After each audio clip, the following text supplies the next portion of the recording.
Assalamualaikum warahmatullahi wabarakatuh. Nama saya Arfa Ataya Putra Hermawan dari kelas 10 TJKTB. Saya akan mengerjakan kisah paket tracer job CTTN 1.5.5 tentang network representation. Jadi langsung saja kita akan membahas tentang modul ini. Tujuan dari modul ini yaitu menggabungkan banyak teknologi yang akan Anda kuasai di CCNA. Ini mewakili versi sederhana tentang tampilan jaringan bisnis kecil dan menengah. Lanjut bagian 1, identifikasi komponen umum jaringan seperti yang diwakili dalam paket tracer. Toolbar icon di sudut kiri bawah memiliki berbagai kategori komponen jaringan. Anda harus lihat kategori yang sesuai dengan perangkat perantara, perangkat akhir, dan media. Kategori koneksi dengan ikon petir mewakili media jaringan yang didukung oleh paket tracer. Ada juga kategori perangkat akhir dan dua kategori khusus untuk paket tracer, perangkat yang dibuat khusus dan multi pengguna koneksi. Jadi di kisah paket tracer ini kita ada kategori-kategori tentang perangkat jaringan.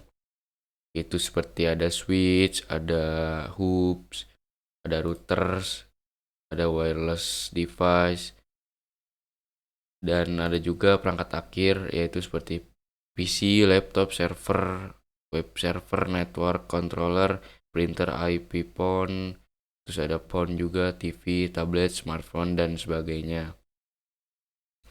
Dan juga kita di sini ada multi user connection, ada connection, dan juga berbagai jenis lainnya. Perangkat-perangkat ada di menu icon sudut kiri bawah ini, tertera semua.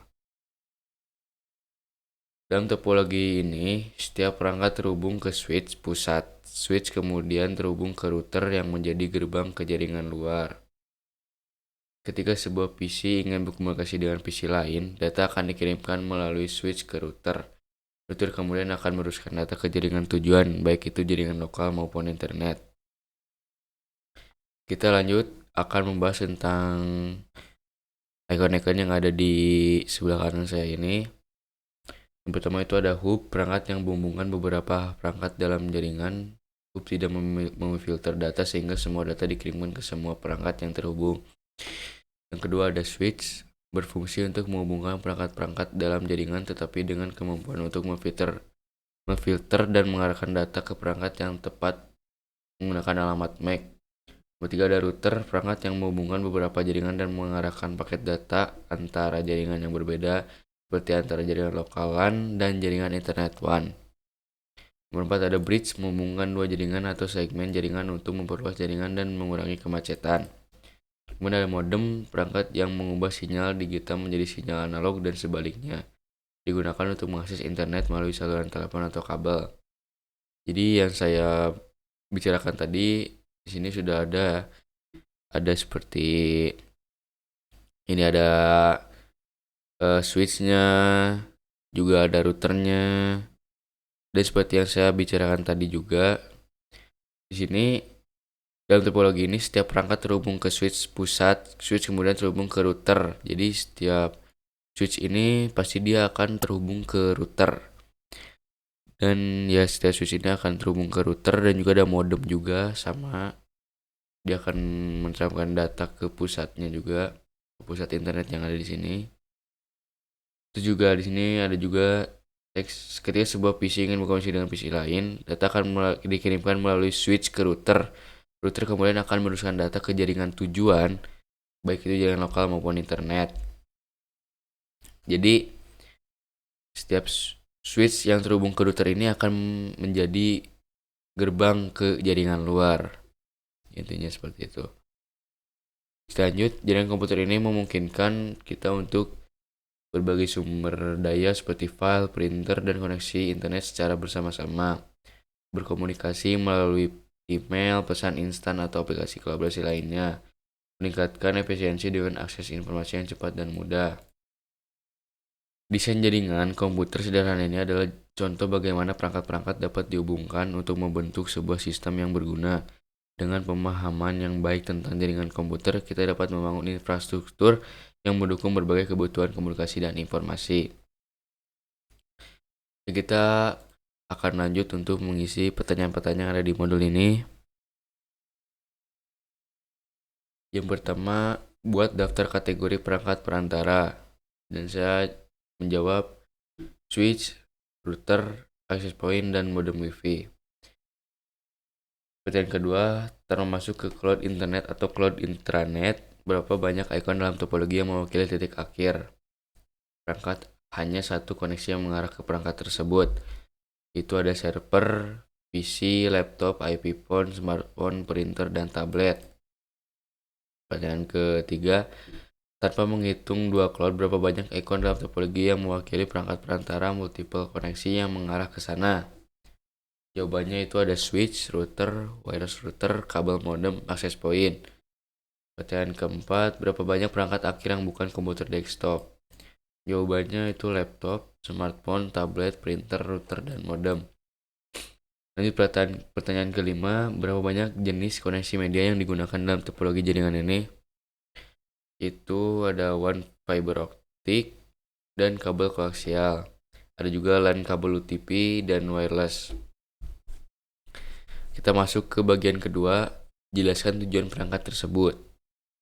Ini ada pertanyaan ke-1, sebutkan setidaknya dua fungsi perangkat perantara. Fungsinya itu untuk menghubungkan jaringan dan mengatur lalu lintas data. Pertanyaan kedua, sebutkan setidaknya dua kriteria untuk memilih jenis media jaringan. Jawabannya kecepatan bandwidth dan jangkauan dan keandalan. Kita lanjut ke pertanyaan bagian ketiga, bandingkan dan kontraskan LAN dan WAN. Pertanyaan 1, jelaskan perbedaan antara LAN dan WAN, berikan contohnya masing-masing. LAN atau Local Area Network, cakupan areanya itu LAN adalah jaringan yang mencakup area yang kecil atau terbatas seperti rumah, kantor, atau gedung. Jaringan ini menghubungkan perangkat-perangkat yang berada dalam jarak yang dekat. Jadi LAN ini hanya menghubungkan perangkat-perangkat yang berada dalam jarak yang dekat. Sudah kecepatan, karena perangkat terhubung dalam jarak dekat, kecepatan transfer data di LAN sangat tinggi. Misalnya jaringan kabel bisa mencapai kecepatan hingga 1 GB per second atau lebih. Contoh penggunaan rumah seperti wifi yang menghubungkan ke laptop atau ponsel dan perangkat lain di rumah.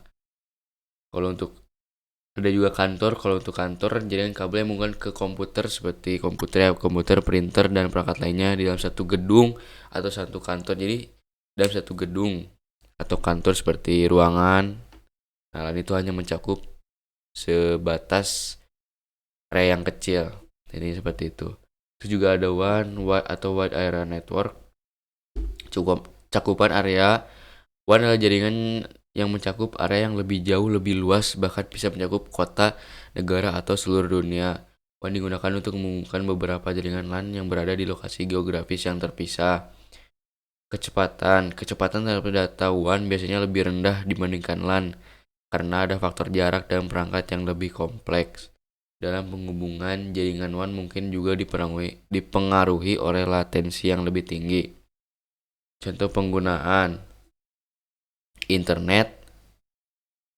Internet adalah contoh terbesar dari WAN yang menghubungkan jutaan perangkat di seluruh dunia. Jadi WAN ini menghubungkan jutaan perangkat yang ada di seluruh dunia ini. Jadi dia terhubungnya di WAN ini karena dia mencakup area yang lebih luas dibandingkan LAN, ya kayak kota, negara, atau seluruh dunia. Yang kedua ada jaringan antar kantor. Perusahaan dengan kantor cabang di berbagai kota atau negara menghubungkan semua kantor-kantor tersebut melalui jaringan WAN. Kita lanjut ke pertanyaan kedua. Di jaringan paket tracer berapa banyak WAN yang Anda lihat? Ada 2, yaitu jaringan internet dan intranet. Pertanyaan ketiga, berapa banyak LAN yang Anda lihat? Ada 3, yaitu central, branch, dan home office. Seperti yang ada di sini. Itu ada home office, ada central, terus juga di sini ada branch juga. Terus pertanyaan keempat, internet pada jaringan paket tracer ini terlalu disederhanakan dan tidak mewakili struktur dan bentuk internet sebenarnya. Jelaskan secara singkat. Jadi jawabannya, jaringan internet adalah sistem global yang menghubungkan berbagai perangkat